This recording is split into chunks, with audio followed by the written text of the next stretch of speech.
কাল এই বোয়াল মাছগুলো এনেছিলাম, খুব পছন্দ। এই টাইপের বোয়াল মাছ ঠিক একটা পছন্দ করি না, মানে কালো বোয়াল, কালি বোয়াল যেটাকে বলে, খুব ভালো হয়, খুব টেস্টি হয় এবং আরও বড় হয়।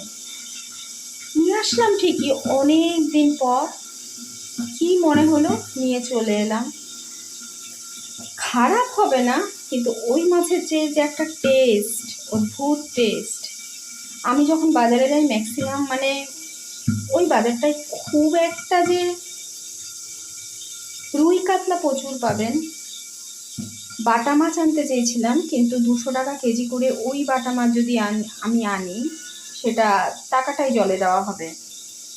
মানে সাইজ সেই বাটা মাছের সেই সাইজ না, মানে এরকম ব্যাপার। তো যাই হোক, এনেছি বোয়াল মাছ অনেক দিন পর। যারা আমার আগের ভিডিও দেখতে দেখতে প্রচুর ভ্যারাইটি মাছ আনতাম, আমি কিচ্ছু বাদ দিতাম না, সব রকমের মাছ খাওয়া হতো, মোটামুটিভাবে সব রকমের মাছ খাওয়া হতো। তো এইটা এনেছি, দেখা যাক, রান্না তো করি, আশা করি খেতে ভালো হবে, দেখা যাক। তোমরা বোয়াল মাছ কীভাবে রান্না করো অবশ্যই জানিও। আমি এটাকে পেঁয়াজ রসুন দিয়েই করব। অনেকে আছে অন্যরকমভাবে খায়, সেটাও আরেক রকমের টেস্ট লাগে, কিন্তু বোয়াল মাছের একটা যেন কীরকম একটা গন্ধ থাকে। রান্না করে দেখবে, রান্নাঘরে ঢুকলেই একটা কীরকম একটা স্মেল বেরোয়।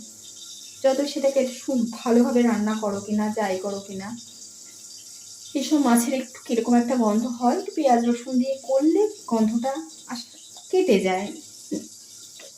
যায়, কিন্তু আমি দেখি না কাটতে, মোটামুটি কাটে। তো এই মাছ অন্যভাবেও করা যায়, সেটাও বড্ড ভালো, ভারী স্বাদ লাগে।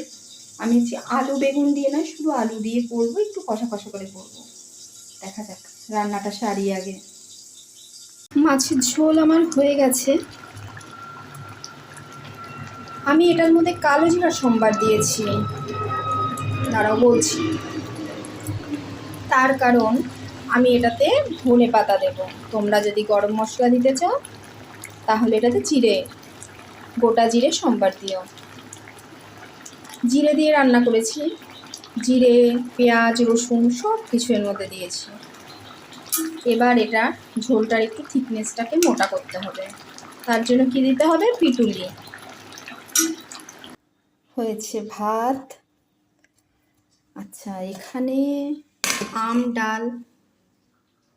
আচ্ছা, এখানে কিছু ভাজাভুজি, যেটা ঘি দিয়েও খাওয়া হবে প্লাস ডাল দিয়েও খাওয়া হবে।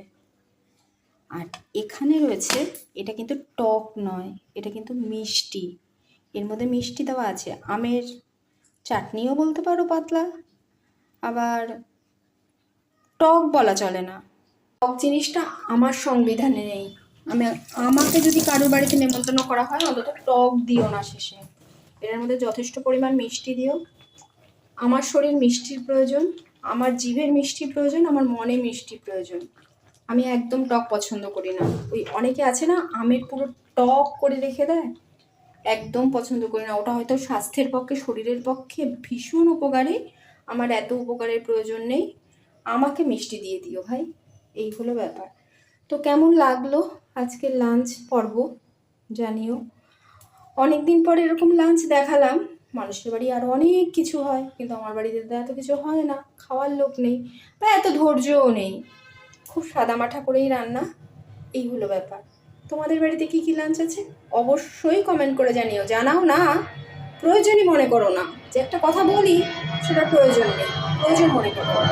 যাই হোক, যদি ভালো লাগে জানিয়ে দিও।